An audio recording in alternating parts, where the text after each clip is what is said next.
بسم اللہ الرحمن الرحیم۔ السلام علیکم۔ ایک شرابی کے یہاں ہر وقت شراب کا دور رہتا تھا۔ ایک مرتبہ اس کے دوست احباب جمع تھے، شراب تیار تھی۔ اس نے اپنے غلام کو 4 درہم دیے کہ شراب پینے سے پہلے دوستوں کو کھلانے کے لیے کچھ پھل خرید کر لائے۔ وہ غلام بازار جا رہا تھا کہ راستے میں حضرت منصور رحمۃ اللہ علیہ کی مجلس پر گزر ہوا۔ وہ کسی فقیر کے واسطے لوگوں سے کچھ مانگ رہے تھے اور فرما رہے تھے کہ جو شخص اس فقیر کو 4 درہم دے گا میں اس کو 4 دعائیں دوں گا۔ اس غلام نے وہ 4 درہم اس فقیر کو دے دیے۔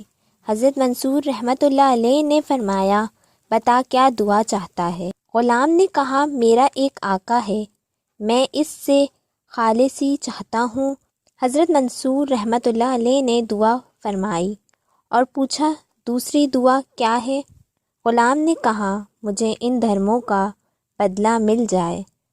حضرت منصور رحمۃ اللہ علیہ نے اس کی بھی دعا کی اور پھر پوچھا، تیسری دعا کیا ہے؟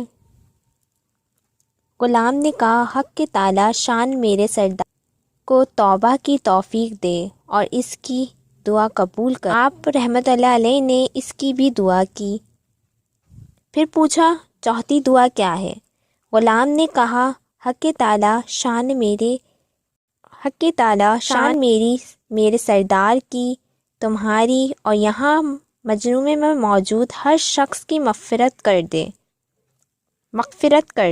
حضرت منصور رحمۃ اللہ علیہ نے اس کی یہ بھی دعا کی۔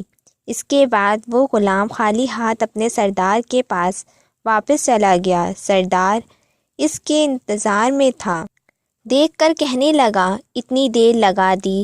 غلام نے قصہ سنایا۔ سردار نے ان دعاؤں کی برکت سے بجائے غصہ ہونے کے، مارنے کے، یہ پوچھا کہ کیا کیا دعائیں کرائیں؟ غلام نے کہا، پہلی تو یہ کہ میں غلامی سے آزاد ہو جاؤں۔ سردار نے کہا، میں نے تجھے آزاد کر دیا۔ دوسری کیا تھی؟ غلام نے کہا، مجھے ان دھرموں کا بدلہ مل جائے۔ سردار نے کہا، میری طرف سے تمہیں 4000 درہم دیے۔ تیسری کیا تھی؟ غلام نے کہا، حق تعالی شان تمہاری شراب وغیرہ فاسق سے توبہ کی توفیق دے۔ سردار نے کہا، میں نے اپنے سب گناہوں سے توبہ کر لی۔ چوتھی کیا تھی؟ غلام نے کہا، حق تعالی شان میری آپ کی ان بزرگ کی اور سارے مجموعے کی مغفرت فرما دے۔ سردار نے کہا کہ یہ میرے اختیار میں نہیں ہے۔ رات کو سردار کو خواب میں ایک آواز سنائی دی، جب تو نے وہ تینوں کام کر دیے جو تیرے اختیار میں تھے تو کیا تیرا یہ خیال ہے کہ اللہ وہ کام نہیں کرے گا جس پر وہ قادر ہے؟ اللہ نے تیری اس غلام کی، منصور کی اور اس سارے مجموعے کی مغفرت کر دی ہے۔ اس واقعے سے ثابت ہوتا ہے کہ صدقہ باعث نجات بھی ہے۔